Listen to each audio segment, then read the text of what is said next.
pour résumer la situation. Je vais vous dire quelque chose qui va parler, je pense, beaucoup au public africain. C'est qu'il y a une rue, vous savez, l'histoire, moi je suis un passionné d'histoire, l'histoire elle est pleine de ruses.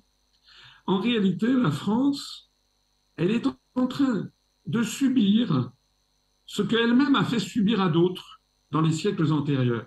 C'est-à-dire que la France a colonisé les pays d'Afrique, elle leur a imposé d'ailleurs une monnaie unique, elle leur a imposé une politique, elle leur a imposé des politiques qui servaient la mère patrie, en fait, qui servaient la colonie. Hein. C'était l'État colonial utilisait les colonies à son profit.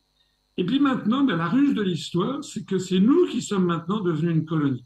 Pas seulement la France, mais aussi l'Espagne, les Pays-Bas, l'Allemagne, etc. Nous sommes devenus, par cette ingénieuse ruse de la construction européenne qu'on a montré comme étant un processus de paix, en fait, nous sommes tous devenus des colonies américaines, y compris l'Allemagne. Et ce qui est nouveau avec ce qui se passe sous nos yeux, c'est que l'on voit que les États-Unis d'Amérique sont en train de traiter l'Europe, l'Union européenne, comme des colonies qu'ils sont en train d'assécher, ils sont en train de couper les colonies de leurs fournisseurs d'énergie qui étaient traditionnellement la Russie, parce que c'est naturel que ce soit la Russie.